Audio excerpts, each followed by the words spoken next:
वैष्णवी हगवणे हुंडाबळी प्रकरणामध्ये वैष्णवीचं बाळ शस्त्रांचा धाक दाखवत तिच्या आईवडिलांपासून हिरावून घेऊन ते बाळ गायब करणाऱ्या निलेश चव्हाणची गुन्हेगारी पार्श्वभूमी याबद्दल 2 दिवसांपूर्वी मी मांडणी केली होती।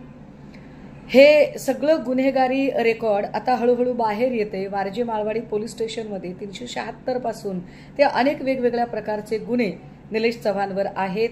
हिंजवडीमधला एक ड्रंक अँड ड्राईव्हचा गुन्हाही त्याच्या नावावर आहे, काही ठिकाणी त्याच्यावरची एनसी आहे।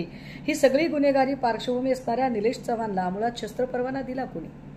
हा शस्त्र परवाना ग्रामीण पोलिसांनी आधी नाकारला होता।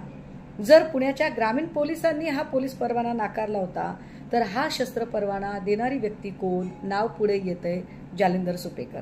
जालिंदर सुपेकर हे आता कारागृह विभागाचे विशेष पोलीस महानिरीक्षक आहेत आणि सुपेकर हे राजेंद्र हगवणे तथा लता हगवणे या कुटुंबियांच्या अत्यंत जवळचे नातलग आहेत। राजेंद्र हगवणे, लता हगवणे यांची कन्या आणि या सगळ्या हुंडाबळी प्रकरणामध्ये खलनायिका म्हणून पुढे आलेलं नाव म्हणजे करिश्मा हगवणे। या करिश्मा हगवणेचा अत्यंत जवळचा मित्र हा निलेश चव्हाण आहे, ज्या निलेश चव्हाणला सुपेकर यांच्यामुळे शस्त्र परवाना मिळाला। आता प्रश्न असा निर्माण होतो की 8 दिवस राजेंद्र हगवणे होता कुठे?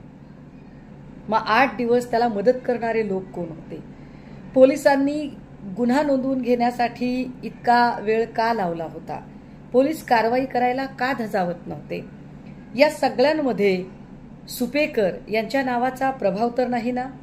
गेल्या 8-10 दिवसामध्ये जालिंदर सुपेकर आणि हगवणे कुटुंबीय यांच्यामध्ये काय बोलाचाली झाली, त्यांचे मोबाईल लोकेशन्स, त्यांचे CDR या सगळ्याच गोष्टी तपासल्या जाव्यात, जेणेकरून राजेंद्र हगवणे हा कुणाच्या आश्रयाने आणि मदतीने 8 दिवस फरार होता आणि त्याला मदत करणारे पोलीस प्रशासनातले किंवा राजकारणातले कोण कोण त्याच्या सोबत होते हे सगळे चेहरे बाहेर आले पाहिजेत।